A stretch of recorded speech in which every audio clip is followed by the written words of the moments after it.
Hi everyone, welcome back to Feather Stitch House. My name's Rebecca and each week on this channel I make videos about embroidery and textile art to help you get creative.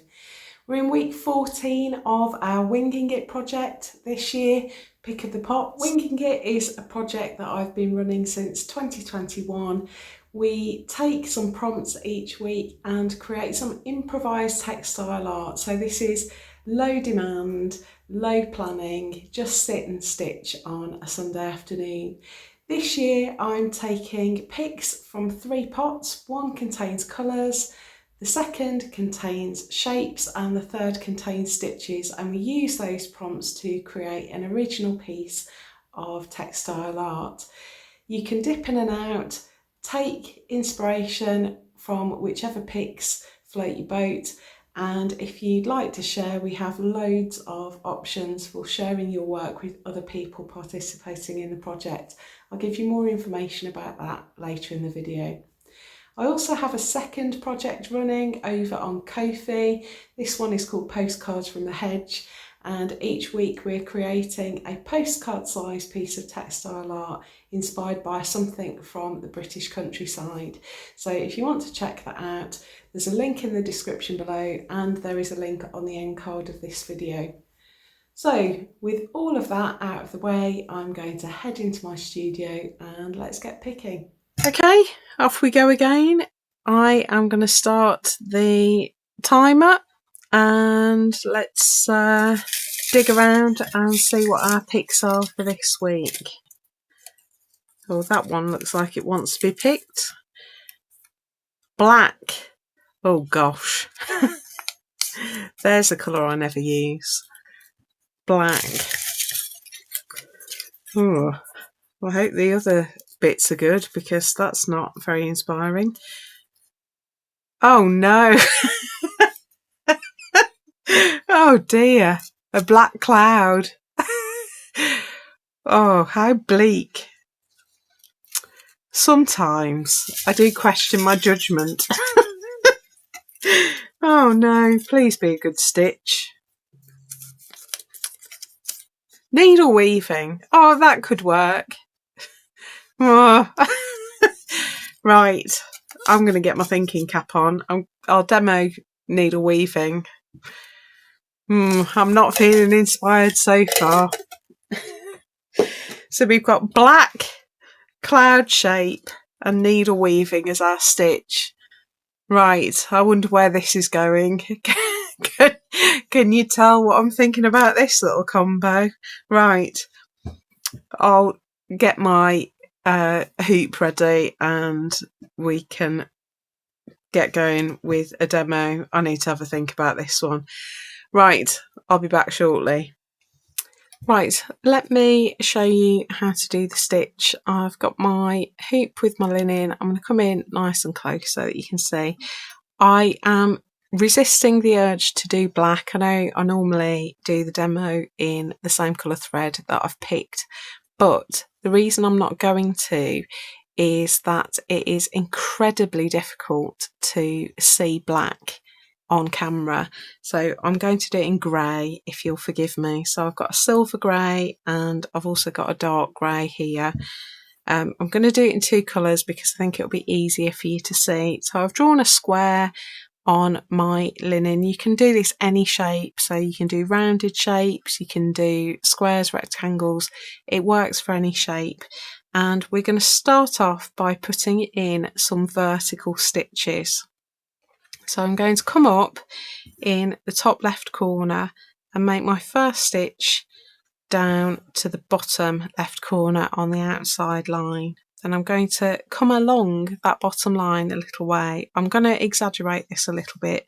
You can make these much closer together if you want to. And I'm going to make another vertical stitch up to that top line. So now I've got 2 vertical stitches next to each other. So I'm going to go along my top line a little way and come down to the bottom.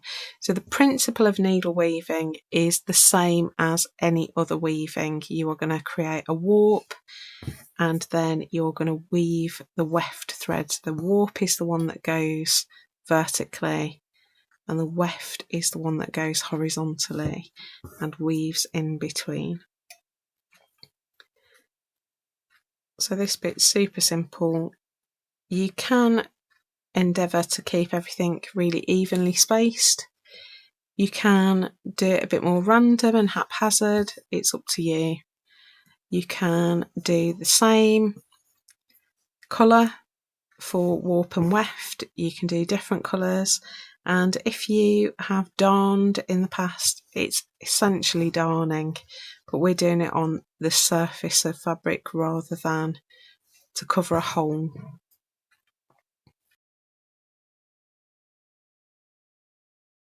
You can also vary how tightly you place your stitches, so you can make these vertical stitches very close together. You can make them further apart. I'm going for something in the middle, and hopefully it's going to enable you to see the effect quite nicely, and you'll be able to see what I'm doing a bit better. If I put them too close together for a demo, it's going to be difficult to see what I'm doing. I think I'm just going to go back and put another stitch in between those. I misjudged that spacing a little bit. So I've got all my warp threads in there now. So lots of vertical stitches filling that shape, and I'm just going to finish that off on the back. So now we're going to do our horizontal stitches. So I'm going to come up again in the top corner, just down from where I started those warp threads. I'm going to turn my hoop. I find it easier to work the other way, but essentially if you think about where the top of the hoop is, we are working horizontally. So all we want to do, I find it easier to use the eye end of my needle. We're going to weave in and out of these stitches. So I'm going to start by going over my first, keep that out of the way. So here's my first. I'm going to go over that and under the next, over the next one and under, over, under, over, under, over, under, over, under, over, under, and I'm finishing on an over. So I just need to keep that in mind. I'm going to pull my thread through and use the eye end of my needle to just push those stitches up as high as I can get them. And so we get this little line like that with our light grey coming over the top. So if we're just weaving, we just turn around and go back the other way, but with needle weaving, I want to go back down through the fabric. So at the end of that line, I'm just going to go back down through the fabric, and that helps to anchor that line of weaving in place. So now I'm going to come down on the right hand side a little way and come back up through the fabric, and we ended on an over, so this time we want to start with an under. So we're going to do the opposite of what we did on that first pass. So I'm going under, over, under, over, under, over, under, over, under, over, under, over, under, over, and under, and pull through. And again, I can use the eye end of my needle to push those threads up, and then I go down through the fabric.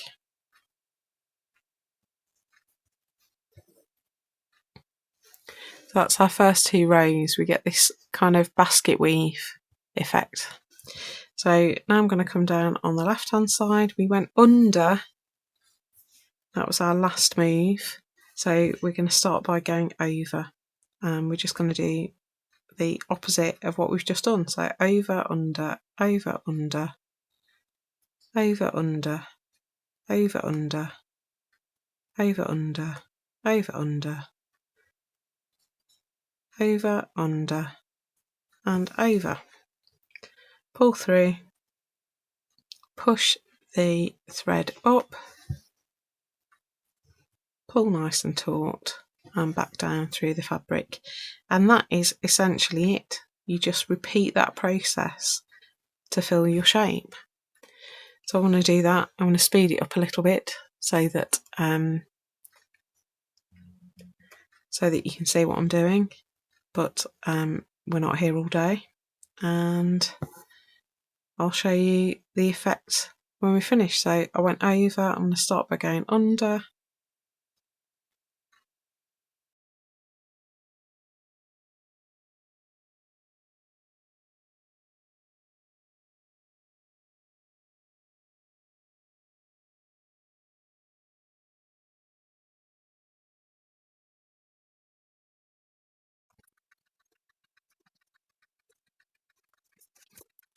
So these warp threads will get tighter as you go along, because obviously you're adding depth with each horizontal row. So it does get a little bit trickier at the bottom. It's really important that when you make those warp threads, you don't pull them super tight, because otherwise it's going to be really difficult. I've done 1 over 1 under. You can vary it and go over 2 under 2, over 2 under 2, or over 2 under 1, over 2 under 1. You get very different effects, so it's really worth having a play around. When you finish, just go back through the fabric and secure your thread at the back. And if I just get rid of the lines a little bit so that they're not distracting, hopefully you can see the effect of that is really lovely. I do like needle weaving. Just adds a lovely layer of depth and a lovely texture to your work. So that is our stitch. I'm going to gather some bits and pieces. I think I've got a bit of an idea. It's going to be super simple this week, and we'll get making something. So I'll be back shortly. Right, here we go. I have got some black felt. It's not pure black, it's a wool felt, so it's got flecks of other coloured fibres. It's a lot more black in real life than it's shown up on camera. It looks grey on camera, but it is black, and I've marked in my border. I've also raided everywhere that I can think of to find some black fabric. I don't have a lot of black. I don't use a lot. I found a black organza bag, which I think adds a little bit of texture. Who knows? I found a tiny bit of predominantly black tweed. So I've got that. I've got a tiny bit of black cotton. And then I've got some black stripe fabric and some black polka dot, and this might be stretching it a little bit because I'm fully aware that is predominantly white. I did wonder though, if I put a black organza over it, whether that would count a little bit more, just to have a bit of texture. I've also got a bit of Bondaweb, and it's not Bondaweb, this is Fuserweb. It's got a different, the glue has a different texture. I have quite liked using this so far. The paper's more securely attached, and if you've used Bondaweb, you'll know that when you're drawing your shape, because it's like a mesh, you get quite a lot of feedback on your pencil. It's hard to get a smooth line. You do get a smooth line with this. So I'm enjoying using it so far. It's a bit thicker and less sort of delicate than Bondaweb. I've also drawn a cloud shape.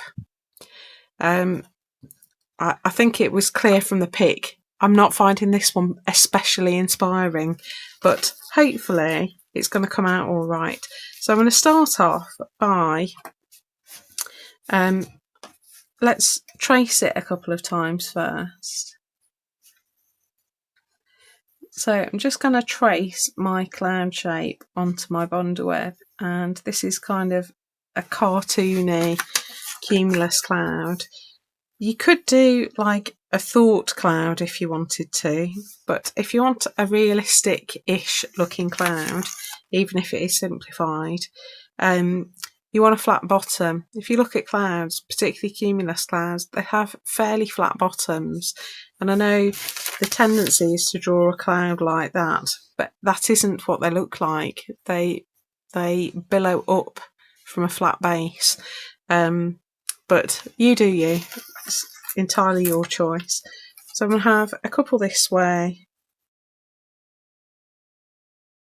And then I can't see through it, so I'm going to cut it out so I can flip it.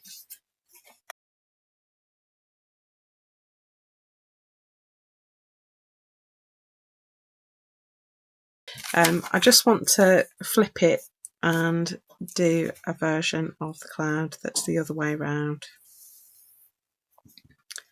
So I'm just drawing around that as well. So let's go for 3 clouds, and I want to roughly cut those out. So I haven't used Bondweb for a while on Pick of the Pots, so this will be a bit of a refresher. It really doesn't matter what brand you use. The only thing that changes is the time that you hold the iron down. So in principle, they're all the same. So if you're not familiar with Bondweb, this is a fusible adhesive. So on the back, you've got this textured background, and that is glue. So that is a fusible glue. It melts under heat and fuses to whatever you are attaching it to. And on the back, you have a paper side. So you always trace your shape on the paper side. You have to keep in mind that whatever you do is going to be reversed, and I'll explain that. So if you're doing lettering, you need to do it backwards on the paper side because it will be flipped over. So what we're going to do is, what should we start with? Let's start with some tweed. No, let's start with the stripy because I think you'll be able to see it a little bit better. I'm just going to flatten that because whatever creases and lumps and bumps are in your fabric, they'll stay in your fabric with Bondweb. So what we want to do is, we've got our shape. I've roughly cut it. Don't cut it precisely at this point. You'll thank me later. You can decide which way up you want your pattern. So you could have your stripes horizontal. You could put it on a bit of an angle, which is what I'm going to do. Have them being a bit jaunty. So kind of diagonal. You can just about see through the paper on any brand of fusible adhesive. There are several out there. So you can position it quite nicely on your fabric. And this fabric doesn't matter, but you want to attach it to the wrong side of the fabric. So if I did this polka dot, that is the right side, and there's definitely a wrong side of this fabric. So if I was using this one, I would be putting this down on the wrong side of the fabric. So check whether your fabric has a right and a wrong side. If it does, go for the wrong side. And we want to make sure that it is paper side up on the wrong side of the fabric. So the glue back is in contact with the fabric. Always advisable to use a piece of parchment. So I've just put some parchment over the top there. And I'm going to get my iron and clamp it down over the top. I don't want to shuffle it about because if you do, you can move your shape on the fabric and it ends up not being quite what you expect it to be. Most brands ask you to hold it for about 10 seconds. Some are a bit less. Some are a bit more. And what that does is it melts that fusible glue. So that is now attached to the fabric pretty securely. And so I'm going to cut that out now. Don't use your best embroidery scissors to cut it out because you are cutting through paper. So this is the point where I'm going to cut it precisely. And doing it this way round means that I'm going to have glue right to the very edge of my shape. If I cut the shape out first and then try and cut up against the shape, I'm likely to have bits of fabric that don't have any glue on them. Whereas if you do it this way, you are guaranteed that the glue is right to the absolute edges of your fabric, and sometimes you can use this as an adhesive, but it also works as a stabilizer really nicely, because that's now glued and it's going to fray much less than it. You can see this is a fabric that frays. It's going to fray much less than it would have done. So now I've attached that, I want to take off the paper layer. So I've also found that the paper releases better on this than Bondweb as well.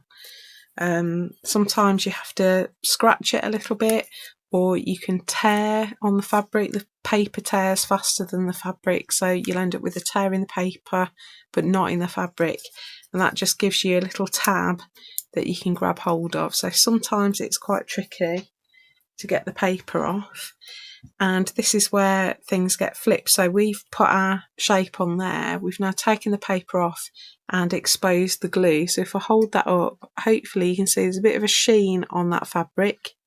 That's the glue, and we now flip it over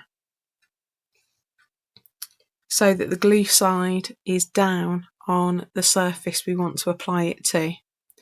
And when we press that, I'm not going to do it just yet, when we press that, that glue is going to melt again and fuse to your base fabric. So it's a way of doing a plique that is really fuss free, and most brands say that that is permanent. In my experience, it's better to add some stitch because it will sort of detach after a while. So I always add some stitch. Maybe I'm doing it wrong, but so that's our first cloud. I'm going to do a couple more of those in my different fabrics. So I'm going to add a spotty one. I'll put some organza over the top. So I've got the wrong side of my fabric. Didn't use parchment. Naughty, naughty.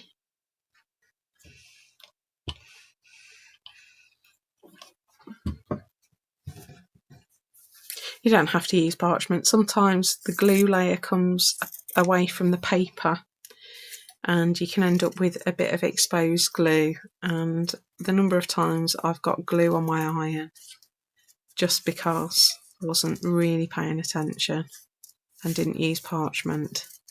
Doesn't bear thinking about. It's not hard to remove it, but better safe than sorry. Just get into the habit of using parchment and you won't spend half your life cleaning your iron.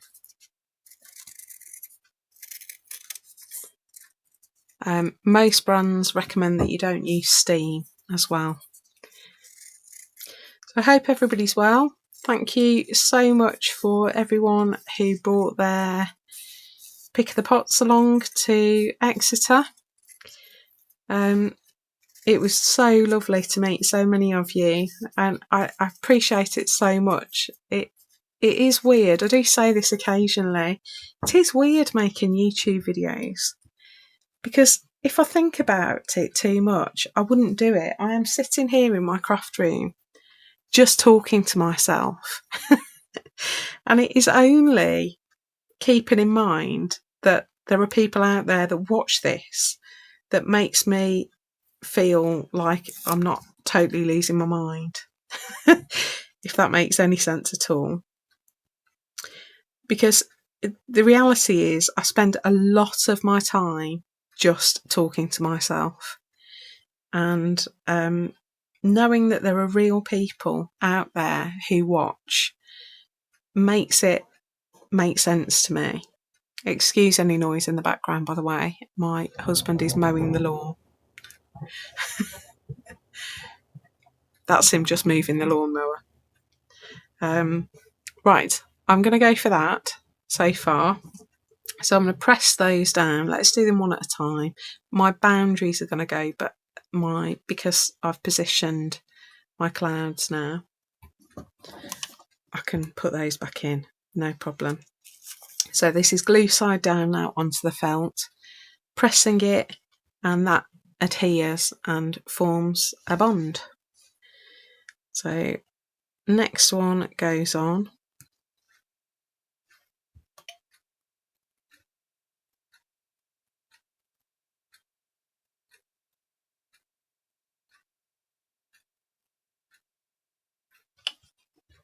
like that. And then we want one that is true black rather than pretending to be black, like that. So yes, as I was saying, thank you for taking the time to come and say hi, bringing your Pick of the Pots books, your postcards. That's from the other project that I run over on Ko-fi. I'll put a link in the description if you want to take a look. And I've just posted on Ko-fi an open post that everyone can see of the postcards so far that I had on display at the show. So thank you to all of you who came along and said hi. Just makes my day. It genuinely does. It's such a weird thing to be doing with your life, just sitting talking to yourself and recording it. Those moments where I sort of just catch that there are real people watching make it so meaningful. I just love meeting you. So I am a very shy person and I do get a bit flustered and tongue-tied sometimes, but it means so much to me that people who don't actually know me are out there feeling inspired and stitching along. It just means the world to me. So thank you. And if you are in the north of England, I've got a show again starting on Thursday next week. It's at Wetherby Racecourse. It's with Grosvenor Shows. I will put a link to their ticket site in the description below. So if you want to come along, please do bring your stitching. It really means the world to me. So yeah, I would love to see it. Right. I have got some, it's a very dark grey, but I think it's going to show up quite nicely. I'm going to running stitch around my clouds as a starting point. And I'll do a bit so that you can see what I'm doing. I'll do this one and I'll do the other one off camera. I'm going to add in a fourth cloud in a moment. And that's the one we're going to need a weave. I was going to do the black one. Do I do the black one? Maybe we're going to need a weave the black one. I'll decide. I'm rambling. I was thinking I would add some rain, you see, because I've got a really nifty black thread that I think would be lovely to use. So maybe we'll need a weave the very black one. So yeah, I've got another show on Wednesday, and then I'm in Lincoln at Craftorama on the 27th of April. And then my next one after that is in Malvern, and that's in May. So I will link all of these down below. But it's just lovely. I've only really been able to do shows for the last year because obviously when I was teaching, the thought of doing a show all weekend and then doing a full week of teaching afterwards just made it impossible, and you can't take time off when you want it as a teacher. You are restricted to the school term times, and so any shows that are term time I've not been able to do. And then when I left teaching last year, it has opened up the possibility of shows, and we've started doing some bigger shows and some more sort of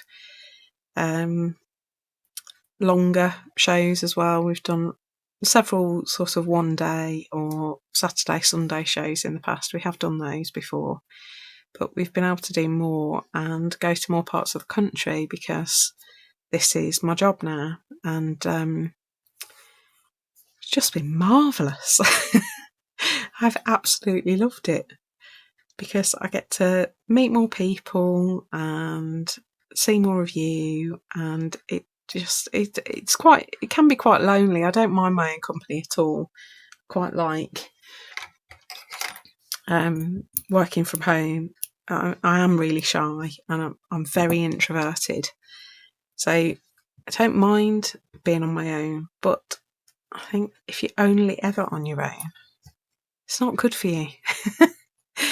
I'm going to cut around my cloud, cut away the organza that I don't need. So now I've stitched it down, I can cut away what I don't need, so I don't have just a random bar of organza in the background. So it keeps it to the cloud. If I had more black fabric, I wouldn't need to be doing this. But it's not really black, is it? This one, it's white.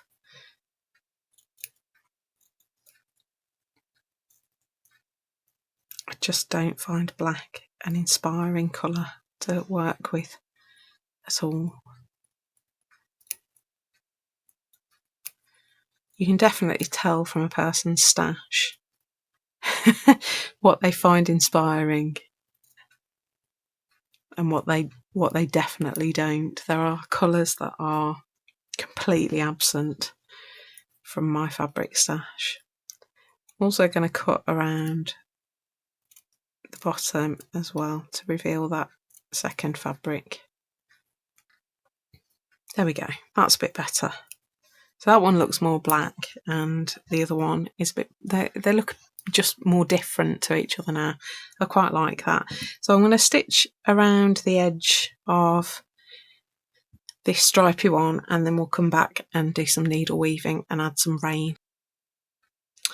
Right, I have put some running stitch around the outside edge of each cloud. I did go around just above this stripy one just to catch down the organza bag on that back, the cloud at the back, and quite pleased with that. So what I thought I'd do is in this central space, I did think about adding another cloud, but I think I've decided I want to add rain at the bottom. I'm going to needle weave this, so I won't make you watch all of it. There are multiple ways of doing it, so you can just do running stitch in lines and then weave in between the running stitch, but I'm going to do some long lines and I've got a dark grey thread here. I'm going to weave it with black, but I wanted, because black's quite hard to film, so you should feel free to do all black if you want to, but if I do all black you won't be able to see the stitches at all. So for the sake of filming, I'm going to do my warp threads in dark grey and my weft, so the bit where I'm actually weaving, I'm going to do in black. So it will look black, but you'll be able to see the different stitches. So you'll get a bit of texture if you do two different colours. So I'm just doing my long stitches following the shape of the cloud, and I'm not tucking them right up against each other. You can be a bit random with this and leave more spaces between some stitches than others. It doesn't have to look perfect. You can actually get some quite nice textures by doing irregular spacing between these long stitches. So have a play. I think it's always good to have a sampler on the go where you just try different techniques and different styles and see which one floats your boat. So just these long stitches.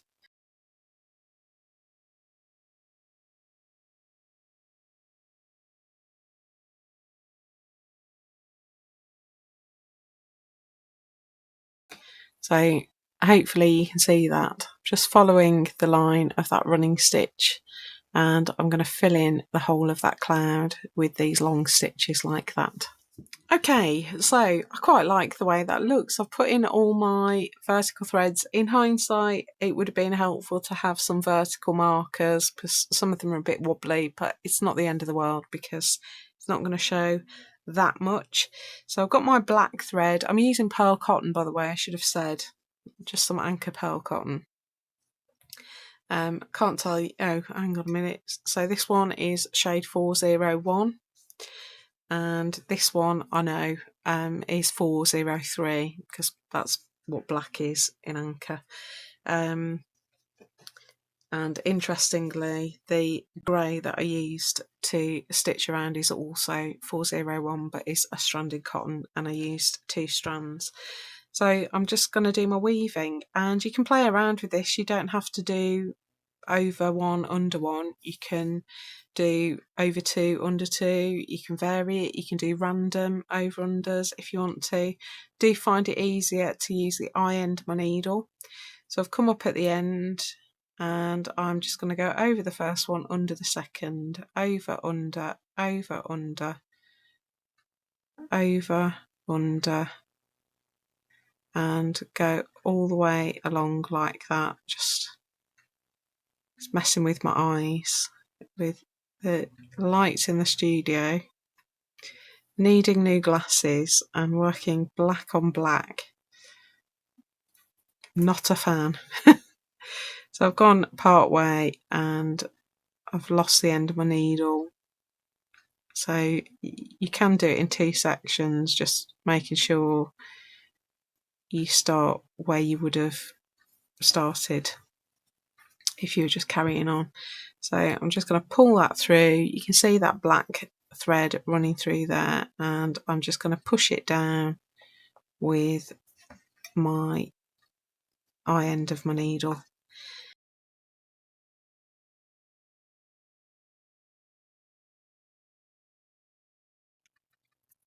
I'm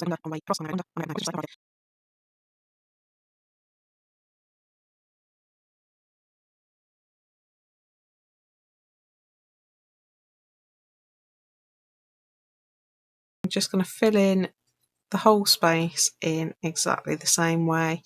Where I get to those curves, you are going to be stopping here and going down through the fabric and coming back up. So you just, wherever it makes sense to take your needle down to make the shape, that's what you do.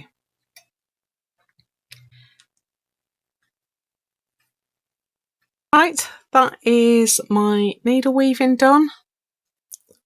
I quite like that. It's more grey than I was hoping it would be, but I think we just about get away with it, and I am going to use the excuse of filming, because you just wouldn't see anything if I hold that up, you can barely see the difference between individual strands of thread, so it's just really hard to film black.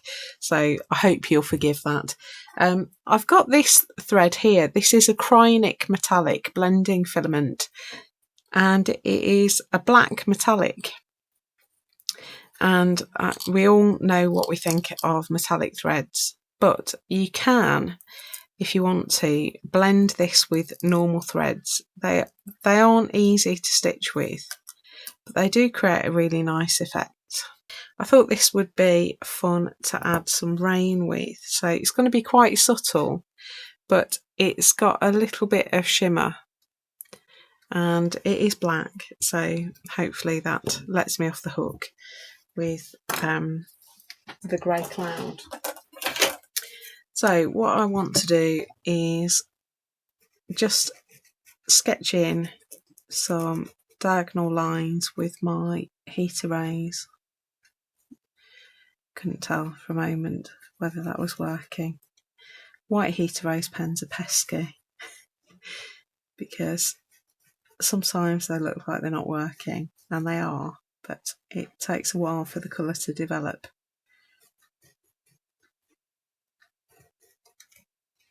So I think just something like that.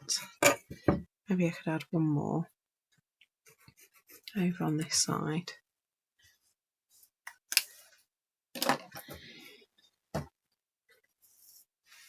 And I think I'm going to double up my blending filament, so I'm effectively working with 2 strands. So I'm just going to thread it through, pull it through until the ends meet, and knot that off at the end. It does mean it's trapped in the needle, but it's going to save it constantly falling out. You can do the beeswax trick if you want to, but I think we're only doing running stitch, so it should be all right. So I'm just going to do some uneven running stitch along those lines. You're not going to be able to see it particularly well, I don't think. So sometimes I'll do a longer stitch, sometimes I'll do a very short stitch, and I am going to stitch in between those lines as well.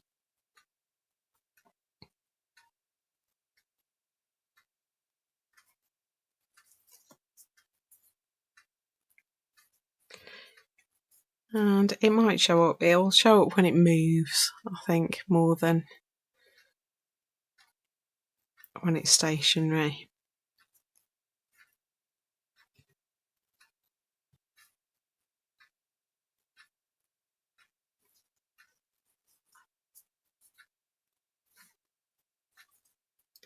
So just lines of running stitch, fairly uneven, so it looks like drops of rain rather than totally regular stitches. And I'm going to put all of those in. I'm going to running stitch around my border, and then I will iron away my guidelines, and that'll be this one done. So I'm going to carry on with this stitching, and then I'll come back and show you the finished piece, and we'll pop it in our book. Here's our finished piece. If I move it around, hopefully you can see that black thread just picking up the light. It's a little bit more obvious in real life, but it's quite a subtle thing. I quite like the idea that there's secret rain there, but that's what we have created this week. So let's get the book.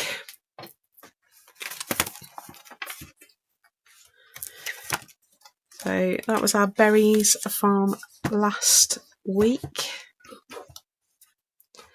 What is the date? The 6th. I cannot believe we're in April already. I don't know where this year is going. So we've got a little piece, a little bit of thread poking out there. Let's tuck that in. Press that in. We're going to date it 6th of the 4th, 25, and we're going to flip it over to put in our picks. So it was black,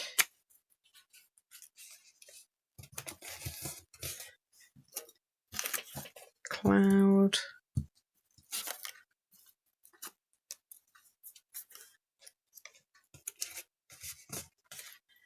and needle weaving was our stitch.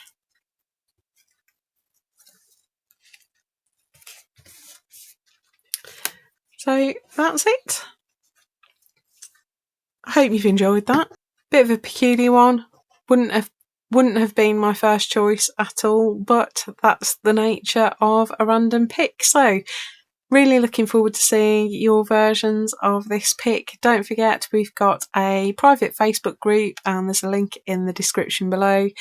And you can also post on Instagram. Use hashtag FSH Winging It 2025, and don't forget to tag me at Feather Stitch House. I'm a little bit behind with my replying to comments and things like that, so it's just been a hectic week or so, but I do read everything you comment, and I will get round to replying to them as well.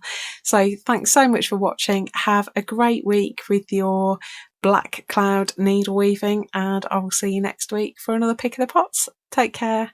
Bye.